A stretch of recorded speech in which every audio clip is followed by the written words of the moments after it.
ಈ ಒಂದು ತಿಪ್ಟೂರಲ್ಲಿ ಹಮ್ಮಿಕೊಂಡಿರುವ ಜನರೊಂದಿಗೆ ಜನತಾದಳ ಈ ಒಂದು ಕಾರ್ಯಕ್ರಮಕ್ಕೆ ಇವತ್ತು ನಮ್ಮ ಮುಖ್ಯ ಅತಿಥಿಗಳಾಗಿ ನಮ್ಮ ಯುವ ನಾಯಕರು, ಯುವ ಸಂಘಟನಾ ಚತುರರು, ನಮ್ಮ ಯುವ ರಾಜ್ಯಾಧ್ಯಕ್ಷರಾದ ನಿಖಿಲ್ ಕುಮಾರಸ್ವಾಮಿ ಅವರೇ, ಹಾಗೂ ನಮ್ಮ ಈಗ ತಾನೇ ಮಾತಾಡಿ ನಿರ್ಗಮಿಸುತ್ತಿರುವ ನಮ್ಮ ಸುರೇಶ್ ಬಾಬು ಅವರೇ, ನಮ್ಮ 3 ಸಲ 5ನೇ ಬಾರಿ ಅನಿಸುತ್ತೆ ನಮ್ಮ MT ಕೃಷ್ಣಪ್ಪಣ್ಣವರೇ, 4ನೇ ಬಾರಿ ಗೆದ್ದಿರುವ ನಮ್ಮ ತುರುವೇಕೆರೆ ಕ್ಷೇತ್ರದ MT ಕೃಷ್ಣಪ್ಪನವರೇ, ನಮ್ಮ ಹೊಸದಾಗಿ ಅಧ್ಯಕ್ಷರು ಮತ್ತು ನಮ್ಮ ಮಾಜಿ MLA ನಮ್ಮ ನಿಂಗಪ್ಪಣ್ಣವರೇ, ಮತ್ತು ನಮ್ಮ ಆಂಜನಪ್ಪನವರೇ, ಹಾಗೂ ನಮ್ಮ ರವಿ ಅಣ್ಣವರೇ, ನಾಗರಾಜ್ ಅಣ್ಣವರೇ, ವೇದಿಕೆ ಮೇಲಿರುವ ಎಲ್ಲ ನಮ್ಮ ಆತ್ಮೀಯ ಗಣ್ಯರೇ, ಮತ್ತು ಈ ಒಂದು ಕಾರ್ಯಕ್ರಮಕ್ಕೆ ಬಂದಿರುವ ನಮ್ಮ ಆತ್ಮೀಯ ಎಲ್ಲ ಕಾರ್ಯಕರ್ತ ಬಂಧುಗಳೇ ಮತ್ತು ಮಾಧ್ಯಮ ಮಿತ್ರರೇ, ನಮ್ಮ ಎಲ್ಲ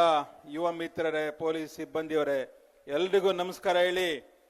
ಇವತ್ತು ನಮ್ಮ 25 ವರ್ಷ JDS ಪಕ್ಷ ಈ ಒಂದು ಸದೃಢವಾಗಿ ದೇವೇಗೌಡರು ಮುನ್ನಡೆಸಿದ್ದಾರೆ. ದೇವೇಗೌಡರು ಎಂತರು ಅಂತ ಇಡೀ ನಮ್ಮ ದೇಶಕ್ಕೆ ಗೊತ್ತು.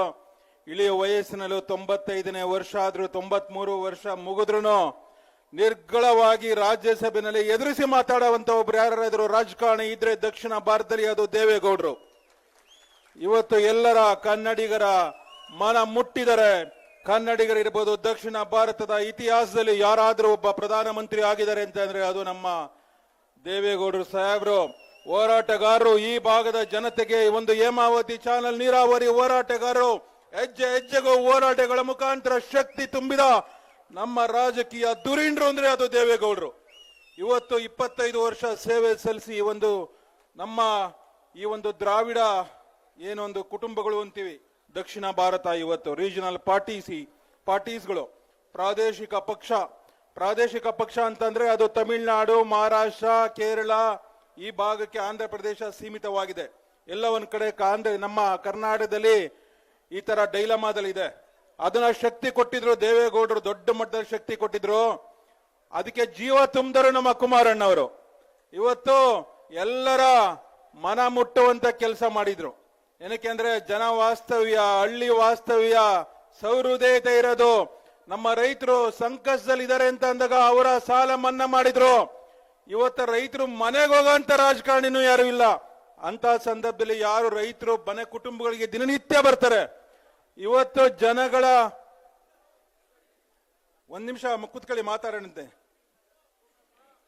ಸೊ ಅಂತ ನಮ್ಮ ಕುಮಾರಣ್ಣವರು ಇವತ್ತು ಶಕ್ತಿ ತುಂಬಿದ್ರು ಪಕ್ಷನ. 2 ಬಾರಿ ಮುಖ್ಯಮಂತ್ರಿ ಆಗಿ ಸೇವೆ ಮಾಡಿ ಇವತ್ತು ಬನ್ನಿ, ಇವ್ರು ಶಂಕರಮೂರ್ತಿ ಅವ್ರ ಮೇಲ್ಗಡೆ ಬನ್ನಿ. ಇವತ್ತು ಸೇವೆ ಮಾಡಿ ಇವತ್ತು ರಾಜ್ಯದ ಇವತ್ತು 2 ಸಮ್ಮಿಶ್ರ ಸರ್ಕಾರ ಕೊಟ್ಟು ಜನರ ಮನ್ನಣೆ ಗಳಿಸಿದ ಯಾರಾದ್ರೂ ಮುಖ್ಯಮಂತ್ರಿ ಕರ್ನಾಟಕದಲ್ಲಿ ರೈತ ನಾಯಕ ಅಂತ ಇದ್ರೆ ಅದು ನಮ್ಮ ಕುಮಾರಣ್ಣವರು. ಇವತ್ತು ಎಲ್ಲೋ ಒಂದ್ ಕಡೆ ಪಕ್ಷ ಮುಗ್ದೇ ಹೋಯ್ತು ಅಂತ ಭಾವಿಸಿದ್ರು ಜನ ಎಲ್ಲ ಕರ್ನಾಟಕದಲ್ಲಿ. ಇವತ್ತು ಅಂತ ಸಂದರ್ಭದಲ್ಲಿ ನೀವು ಪಕ್ಷನ ನಾವು ಮುನ್ನಡೆ ನಡೆಸ್ತೀನಿ, ನಾನು ಬಾಹುಬಲಿ ರೀತಿನಲ್ಲಿ ಇವತ್ತು ಪಕ್ಷನ ಎಲ್ಲಿ ಸಂಕಷ್ಟದಲ್ಲಿದೆ ಅದನ್ನ ಮೇಲೆತ್ಕೊಂಡು ಹೋಗ್ತೀನಿ ಅಂತ ಪಣ ತೊಟ್ಟು ಇವತ್ತು ಯುವ ಮುಖಂಡನಾಗಿ ನಮ್ಮ ರಾಜ್ಯಾದ್ಯಂತ ಪಕ್ಷ ಸಂಘಟನೆ ಮಾಡ್ತಾ ಇರೋ ನಿಖಿಲ್ ಕುಮಾರಸ್ವಾಮಿ ಅವರು ಇವತ್ತು ಎಲ್ಲರ ಜನ ಮನದಲ್ಲಿ ಪ್ರಬುದ್ಧ ರಾಜಕಾರಣಿಯಾಗಿ ಹೊರಹೊಮ್ಮುತ್ತಾ ಇದ್ದಾರೆ. ಇವತ್ತು ಯಾರು ಭಾವಿಸಿರ್ಲಿಲ್ಲ ಅವ್ರನ್ನ. ಈ ಮಟ್ಟಿಗೆ ಈ ರಾಜಕಾರಣನ ಮೇಲೆತ್ಕೊಂಡು ಹೋಗ್ತಾರೆ, ರಾಜಕಾರಣದಲ್ಲಿ ಯಶಸ್ಸು ಸಿಗುತ್ತೆ. ಸೋತಿರ್ಬಹುದು. ಇವತ್ತು ಥಾಮಸ್ ಆಲ್ವಾ ಎಡಿಸನ್ ಸೋತಾಗ್ಲೆಲ್ಲ ಅವನೆಲ್ಲ ತಪ್ಪುಗಳನ್ನ ಕಂಡುಹಿಡಿತಾ ಇದ್ದಂತೆ. ಅವನು ಇಡೀ ನಮ್ಮ ಪ್ರಪಂಚದಲ್ಲಿ ಇವತ್ತು ಅಷ್ಟೊಂದು ಕೊಡುಗೆ ಕೊಟ್ಟು ಇತಿಹಾಸ ರಚನೆ ಮಾಡಿದ್ದಾನೆ.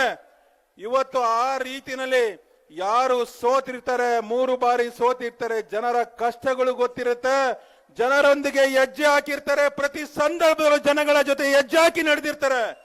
ಅಂತವರಿಗೆ ಏನಾದ್ರೂ ಮುಂದೆ ಅಧಿಕಾರ ಸಿಕ್ಕಿದ್ರೆ ನೀವೆಲ್ಲ ಕರ್ನಾಟಕ ಅಂತ ರಾಜ್ಯ ಇವತ್ತು ಸದೃಢ ರಾಜ್ಯವಾಗಿ ಜನಮನ ಗಳಿಸೋದ್ರಲ್ಲಿ ಯಾವುದೇ ಸಂದೇಹ ಇಲ್ಲ.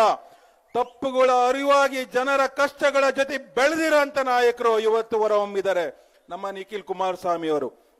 ಹಾಗಾಗಿ ಇವತ್ತು ಅವರಿಗೆ ನಾವೆಲ್ಲ ಶಕ್ತಿ ತುಂಬಬೇಕು. 25ನೇ ವರ್ಷ ಜನರ 2ನೇ ಈ ಒಂದು ಜನರೊಂದಿಗೆ ಜನತಾದಳ, ಮೊದಲನೇ ಜನತಾದಳದಲ್ಲಿ ಕನಿಷ್ಠ 2,000 ಕಿಲೋಮೀಟರ್ ಪ್ರತಿ ಕ್ಷೇತ್ರಕ್ಕೂ ಎಲ್ಲ ಜನರೊಂದಿಗೆ ಕಾರ್ಯಕ್ರಮಗಳು ಮಾಡಿದ್ದಾರೆ. ಮತ್ತೆ ಚಾಲನೆ ಕೊಟ್ಟಿದ್ದಾರೆ. ಈಗಾಗಲೇ ತಿಪ್ಟೂರನ್ನು ಇವತ್ತು ಕಾರ್ಯಕ್ರಮ ಹಮ್ಮಿಕೊಂಡಿದ್ದಾರೆ. ಪಾಪ ನಿನ್ನೆ 2 ಕಾರ್ಯಕ್ರಮ ನಿರಂತರವಾಗಿ ಮಾಡಿದ್ದಾರೆ. ರಾತ್ರಿ 3:30ಗೆ ಮನೆ ತಲುಪಿದರೆ ನನಗೆ ಫೋನ್ ಮಾಡಿದ್ರು, ಶಾಂತಣ್ಣ ಕಾರ್ಯಕ್ರಮಕ್ಕೆ ಬರಕ್ಕಾಗಲ್ಲ, ತುಂಬಾ ಸುಸ್ತಾಗ್ಬಿಟ್ಟಿದ್ದೀನಿ ಅಂತ. ನಾನು ಹೇಳ್ದೆ, ಕುಮಾರ್ ನಿಖಿಲಣ್ಣ, ಇದು ನಿಮಗಾಗಿ ಇವತ್ತು ನಿಮ್ಮನ್ನೆಲ್ಲ ಅಪೇಕ್ಷೆ ಪಟ್ಟಿದ್ದಾರೆ ತಿಪ್ಟೂರ್ ಜನತೆ. ಇವತ್ತು ಇಂಥ ಈ ಒಂದು ಕಾನ್ಸ್ಟಿಟ್ಯೂನ್ಸಿಗೆ ನೀವು ಬರಲೇಬೇಕು ಅಂತ ನಾನು ರಿಕ್ವೆಸ್ಟ್ ಮಾಡ್ಕೊಂಡಾಗ ಅವರು ಏನೇ ಸುಸ್ತಾಗಿದ್ರು ನಮ್ಮ ಕಾರ್ಯಕ್ರಮಕ್ಕೆ ಬಂದು ನಮ್ಮ ಜೊತೆಯಲ್ಲಿ ಈ ಪ್ರೊಸೆಷನ್ ಅಲ್ಲಿ ಹೆಜ್ಜೆ ಹಾಕಿದ್ದಾರೆ. ಅವ್ರಿಗೆ ನಮ್ಮ ಕಡೆಯಿಂದ ತುಂಬು ಹೃದಯದ ಧನ್ಯವಾದಗಳನ್ನ ಹೇಳೋದಕ್ಕೆ ಈ ಒಂದು ಸಂದರ್ಭದಲ್ಲಿ ಇಚ್ಛೆ ಮಾಡ್ತೇನೆ.